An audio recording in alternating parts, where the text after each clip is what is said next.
My dear students.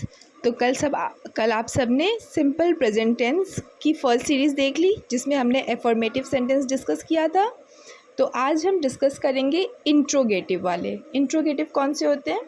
Interrogative जिसमें हम question पूछते हैं। तो कोई सेंटेंस है हिंदी का जो ताते ती से ख़त्म हो रहा है, साथ में है भी आएगा, और उसमें हम क्वेश्चन पूछ रहे हैं। क्या तुम बाज़ार जाते हो? क्या तुम बाज़ार जाते हो? ते हो आया, मतलब कौन से टेंस का है? प्रेजेंट इंडेफिनिट टेंस का है। तो इसका रूल क्या है? मैंने आपको क्लास में भी बताया था कि अगर आप कोई क्वेश्चन पूछ रहे हो, ठीक, और उसका आंसर अगर आपको हाँ या ना में मिल जाता है, तो हमें अलग से WH वर्ड यूज़ नहीं करना पड़ता है। हम क्या करते हैं, हम जो हेल्पिंग वर्ब उस सेंटेंस में यूज़ हो रहा होता है उसको ही आगे ला के उससे क्या का काम करवा लेते हैं। सिंपल प्रेजेंट टेंस का जब इंट्रोगेटिव बनाना होता है ना, तो इसके लिए दो हेल्पिंग वर्ब आते हैं। एक डू आता है, दूसरा डज आता है। तो डू कहाँ आता है, डज कहाँ आता है, वो हम डिस्कस करेंगे। उससे पहले हम रूल डिस्कस कर लेंगे। घबराना नहीं है, आराम से सुनो। जब हम प्रैक्टिस करेंगे फिर धीरे धीरे सबको समझ में आ जाएगा। हमने एफर्मेटिव का क्या रूल पढ़ा था? कल हमने रूल पढ़ा था सब्जेक्ट प्लस वर्ब की फर्स्ट फॉर्म प्लस ऑब्जेक्ट। और अगर हमारा सब्जेक्ट थर्ड पर्सन सिंगुलर है तो वर्ब में क्या लग जाता था? एस और ई एस लग जाता था। अब जैसे कि है क्वेश्चन, मोहन बाज़ार जाता है, मोहन गोज़ टू मार्केट। अब अगर मुझे पूछना है कि क्या मोहन बाज़ार जाता है, तो मैं यहाँ पे what Mohan go to market नहीं कहूँगी। क्या मोहन बाज़ार जाता है का आंसर हाँ या ना में मिल सकता है? हाँ, हम बोल सकते हैं कि हाँ मोहन बाज़ार जाता है, नहीं मोहन नहीं बाज़ार जाता है। तो हम इसमें हेल्पिंग वर्ब का यूज़ करेंगे। अब इस सेंटेंस में तो कोई हेल्पिंग वर्ब यूज़ नहीं हुआ है। तो अगर वो सेंटेंस प्रेजेंट इंडेफिनिट का है तो इसके लिए हम इंट्रोगेटिव बनाते वक्त और निगेटिव बनाते वक्त, निगेटिव मतलब जिसमें नहीं आएगा, दो हेल्पिंग वर्ब यूज़ करते हैं। एक है डू, दूसरा है डज। रूल वही है। मोहन के साथ ई एस क्यों लगा था?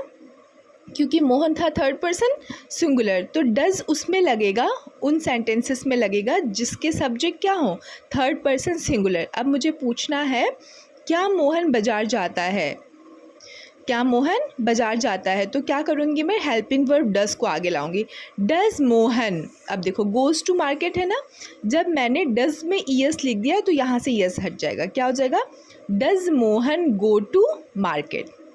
लेकिन अगर क्वेश्चन पूछना हो कि मोहन कहाँ जाता है, मोहन कहाँ जाता है, हाँ ना, ऐसे तो आंसर नहीं कर सकते। हमें बताना पड़ेगा कि वो मार्केट जा रहा है, बैंक जा रहा है। तो मोहन कहाँ जाता है, कहाँ के लिए क्या होता है? कहाँ के लिए होता है वेयर। कहाँ के लिए क्या होता है? कहाँ के लिए होता है वेयर।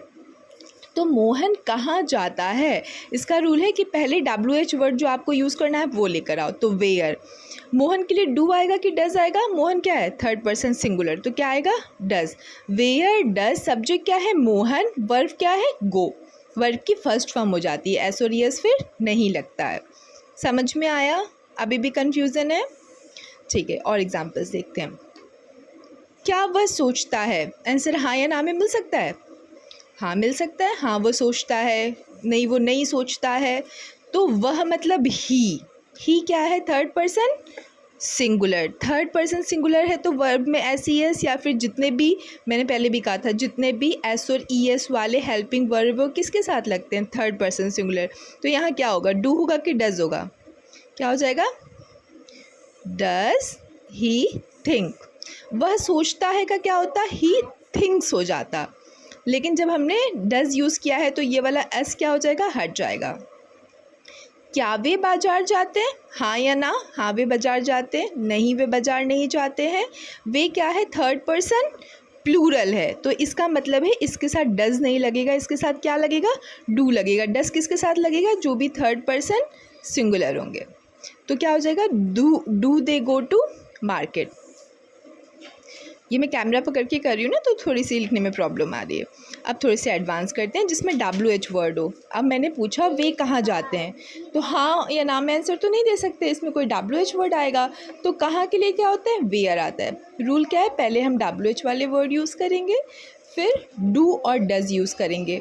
वे मतलब कि दे, अभी अभी हमने डिस्कस किया दे कहाँ है पर्सन्स के चार्ट में, थर्ड पर्सन प्लूरल, इसका मतलब है इसके साथ डज़ नहीं यूज़ होगा, क्या यूज़ होगा, डू यूज़ होगा। तो क्या हो जाएगा, where do they go. Rule क्या है, वेयर यूज़ करोगे, डू या डज़ यूज़ करोगे, फिर सब्जेक्ट, फिर वर्ब की फर्स्ट फॉर्म। क्या है रूल, WH वर्ड जो भी उस सेंटेंस के लिए यूज़ हो रहा हो, डू या डज़, उसके बाद सब्जेक्ट, फिर वर्ब की फर्स्ट फॉर्म। दूसरा देखिए, तुम रोज़ क्या बनाती हो, हाँ ना, नहीं, बिल्कुल नहीं, आंसर देना पड़ेगा। मैं खाना बनाती हूँ, खिचड़ी बनाती हूँ। तो तुम रोज़ क्या बनाती हो, क्या पूछ रहा है, क्या के लिए कौन सा WH छोटा है, वॉट तुम है, तुम किस में आता है, थर्ड पर्सन है, second person singular, second person plural, दोनों में यू आता है।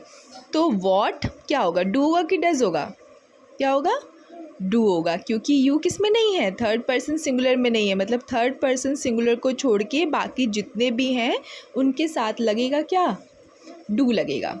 तो क्या हो जाएगा, वॉट डू यू, वर्ब की फर्स्ट फॉर्म कुक, और रोज के लिए क्या हो जाएगा, daily, what do you cook daily. समझ में आ रहा है। और लास्ट में क्या लगाएंगे, क्वेश्चन मार्क लगाएंगे। अब देखो, राधा रोज क्या लिखती है, बताना पड़ेगा आंसर कि राधा क्या लिखती है, कहानी लिखती है, कविता लिखती है। तो क्या के लिए WH वर्ड क्या होता है, वॉट। अब राधा है ना, कौन सा हेल्पिंग वर्ब लगाना है, डू या डज, राधा किस में आएगी, नेम ऑफ एनी नाउन में। तो वॉट डज राधा, लिखने का V1 क्या होगा, राइट, और रोज के लिए क्या हो जाएगा, daily, what does Radha right daily. अच्छा, राधा लिखती है का क्या होता, राधा राइट्स हो जाता, लेकिन जब हमने डज लगाया तो यहाँ का एस क्या हो जाएगा, हट जाएगा। ठीक, आई होप आपको ये समझ में आया होगा। इसके बाद मैं इसके ना कुछ ट्रांसलेशंस अगले वीडियो में आपके लिए डाल देती हूँ, आप उसको बनाना और मुझे कमेंट में बताना कितना सही किया, ठीक है।